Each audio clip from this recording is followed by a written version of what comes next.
Hello, fellow storytellers. This is Mark Graham with the Source of Story YouTube channel and Runes for Writers. And this is likely our final video in the basic Runes for Writers series. Now, we've talked about the runes, their history, what they are, how to interpret them, what their literal meanings are. We've talked about how to use them for storytelling in various rune castings or spreads, and how to interpret them within that context.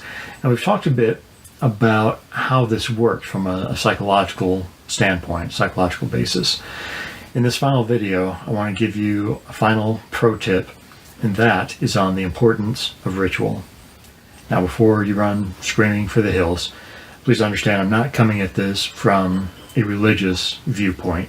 I am not a religious person. I am, however, a deeply spiritually minded person. And for me, storytelling is a sacred calling, a sacred trust.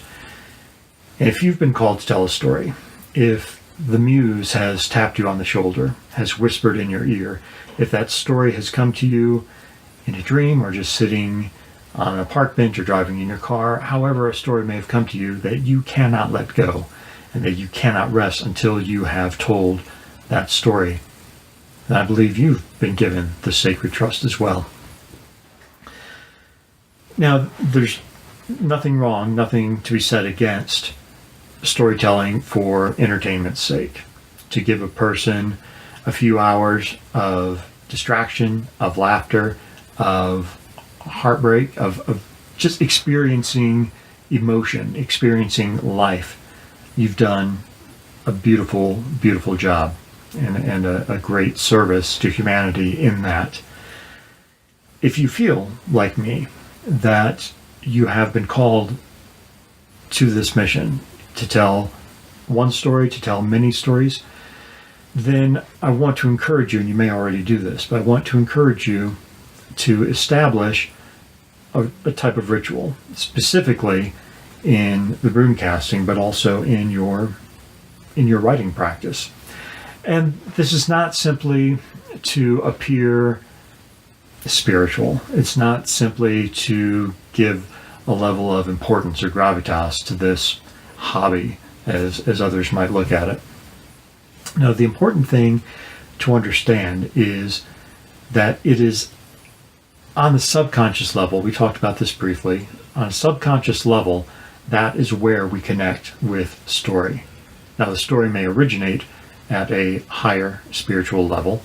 It may originate with what we may want to call the ancestors, ascended masters, muses, angels, deities, whatever term you want to use. The particular story may well originate at a level that we consider higher than our normal consciousness. But the connection to that, how that story enters our personal awareness, our individuated consciousness, if you will, our waking, ordinary consciousness, is through the subconscious level. And so the story may also be originating from what we call the collective unconscious, or that level of subconscious, the ocean of subconscious that we all are drifting in to one degree or another. Regardless of that source, it is through the subconscious that has its roots sunk into the cosmic stream, if you will. That just like the roots of a tree that soaks up water and minerals from the surrounding soil, our subconscious draws up that story from its source, whatever and wherever that may be. And the subconscious is very picky. The subconscious is hugely powerful, but it can be quite finicky. And when you engage in ritual, that is a cue to the subconscious that something important is about to happen, that it needs to step up and pay attention. More importantly, that you are paying attention to its important work, and it will then respond in a very positive manner. It will help to accelerate that flow of ideas, of creativity, and bring those up into your ordinary waking consciousness, from which you can then bring the story into being. Now, story in external terms, when I think of story, capital S, it is not words, it is not scenes, it is not character, it is concepts. It's very abstract, and it takes the processing of the conscious mind, of the brain, of the intellect, to bring that into meaning that can be conveyed to another person through words, through motion, through sound, depending on your mode of storytelling or genre. So the mind, the intellect are hugely, hugely important, because without them, there would not be story. There would simply be ideas. There would be no means of communicating that story to another human being on a conscious level. So this is all very important. But the facility, the ease that is brought about through ritual, through awakening and communing with that subconscious mind, makes the storytelling process far, far easier. Now, if you'll recall, the rune Raido, the R sound, which means ride, we connect this rune, one of its meanings is rite or ritual. It also suggests being on the right path. And I would suggest to you that finding your ritual will get your subconscious and your conscious waking mind on that same path together. We talked about the notion that this ride was more of a wagon being pulled by one or a team of draft animals. And so with ritual, that actually brings your waking consciousness, your intellect, and your subconscious minds into alignment. It yokes them together so that they can pull that wagon of your story together down the same road, pulling in the same direction, and doubling or tripling or quadrupling your progress down that road. So that's why this is so important. So what does this look like? Now, some of you probably do this anyway. What ritual at its core is, it's simply a break from the ordinary flow of your normal day. It's a time out to say, I set aside this time for this purpose, the purpose of storytelling. And I would venture to say that many of you do this. If you have a special chair that you sit in, a special location, the coffee shop, what have you, if you wear a particular sweater or a hat or socks, anything that you do to tell yourself, this is my writing time, that is ritual. And that, in and of itself, that is sufficient for the ritual. That is enough of a cue to your subconscious to say, this is my time that I'm setting aside for the story. Go. You're right there. If you don't have a ritual, if you don't associate your writing with a ritual, I would encourage you to do so, and I'll give you a few tips. Specifically, now whether you do this for your regular writing practice, totally your call. As it pertains to the runes, I strongly, strongly recommend that you develop a ritual. It could be as simple as spreading out a cloth on your table, and rather than simply laying your runes on your desk, on the table, you have a special cloth that you use for that purpose.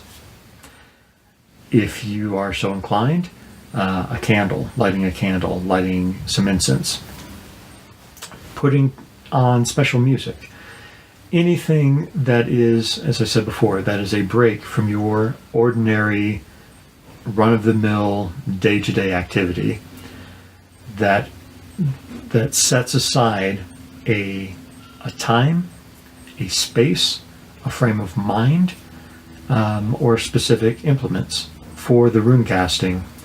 This is going to be very powerful. Now, when we talked about how the Runes for Writers system works, I mentioned that this is a shortcut, a deep dive into the subconscious mind. And again, because that is such a powerful process, giving it that intent and setting aside that specific ritual for that dedicated purpose is really going to amplify the power. Now, when I did my sample rune castings, I did not do this. I simply sat down, started the camera going, and did my reading. And as you have seen in those videos, to great effect. So none of this is mandatory, and if you're not comfortable with it, if it's going to make you self-conscious, if it's going to cause you any sort of feelings of discomfort or distraction from the process of making that subconscious link, of diving into your creativity, of developing your story or troubleshooting your story, forget it. Don't bother. If you can do this comfortably, and if you can do it naturally, I believe you will see progress. So I mentioned some of the things you can do. A special cloth, a candle, incense, even special clothing, a sweater, specific jewelry, whatever's going to work for you, go for it. I know Stephen Pressfield puts on his work boots when he sits down to write. He talks about this in his War of Art book, which is fantastic. If you haven't read it, please do. He puts on his work boots because he is a workman. He is a craftsman, and he is going to work. He also invokes a brief prayer to his muses, and you can do this as well.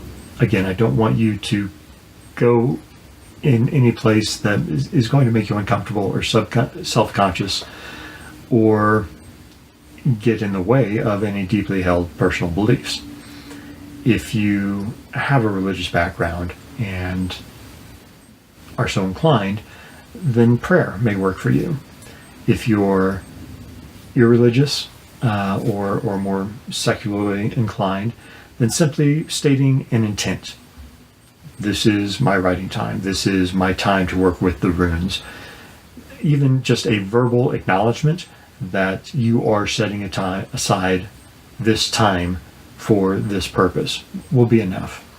If you have a spiritual practice, be it meditation, be it yoga, contemplation, prayer as well, then there's certainly no reason why you cannot incorporate that into your writing practice as a prelude, as a warm-up, as simply that declaration that this is now sacred time, sacred space, and the muse may come, the angels may come, the voices may come, whatever it is that brings you your story, you are clearing the way for them. You are setting aside the clutter, you are opening the door, setting a place for them at the table, and inviting them to join you and to help you facilitate the bringing of that story into manifestation, into a method by which it can be conveyed to other people, from mind to mind, through the medium of words or dance or music, whatever your medium is. You are facilitating the manifestation of that message, of that story, and welcome it. Set aside that time, open it up, and when you're done, go ahead and close in a similar manner. It's the parentheses, the bookends, the em dashes that you want to balance out as you open, complete, and then close. So that's it. That's really it. I think it's highly important you understand where I'm going with this. If it's not your practice, that's fine. If you are so inclined, I would invite you to develop your practice, particularly in working with the runes, and as you like with your writing practice as well. So that's it. If this works for you, I would love to hear your experiences. If you're comfortable sharing with them, leave your comments below and share with us how what your ritual is or how that ritual empowers your writing. So, my friends, I am Mark Graham with the Source of Story YouTube channel and Runes for Writers. Thanks for listening. I look forward to hearing your story with the runes.